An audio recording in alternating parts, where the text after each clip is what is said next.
Good morning, everybody. My name is Christopher Scarmack. I'm the host of the Candid podcast. Today, I want to talk to you all about mastering your academics. The first thing that I want to talk to you all about is office hours. I know my first semester, I started going after I needed a little bit of math help, and they proved to be very successful. I would sit there in office hours with my math professor, and he would help me with projects, assignments, and anything like that.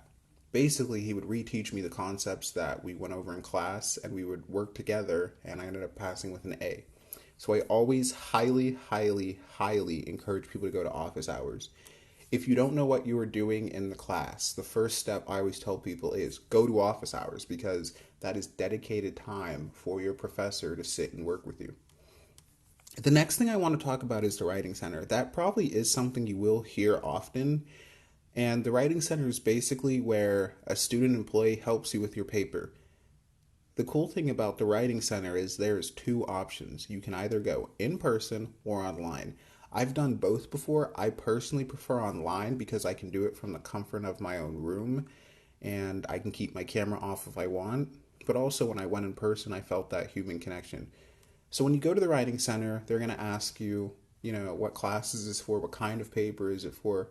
One thing about it is they won't write your paper for you, but if you need help with ideas or grammar or, reordering of the paper, I always encourage people to go, even if you just want a second pair of eyes to look at your paper.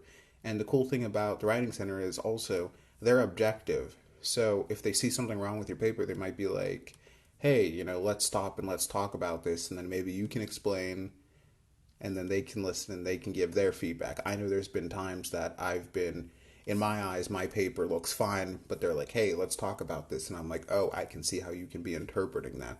So always check out the Writing Center. The next thing that I want to talk about is drop-in labs. So you might be wondering, Chris, what on earth is a drop-in lab?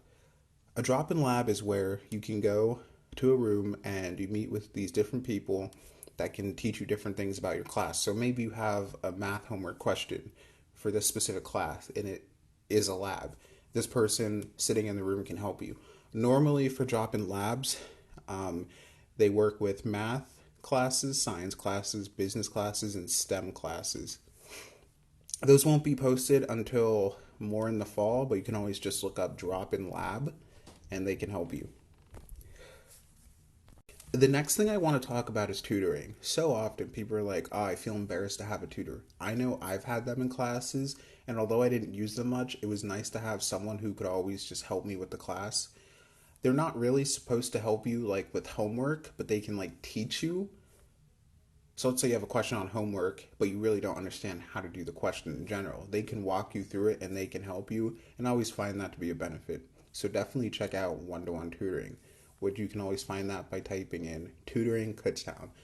Those new classes won't be posted till fall either, so please be on the lookout for that. The last thing that I want to talk about is time management.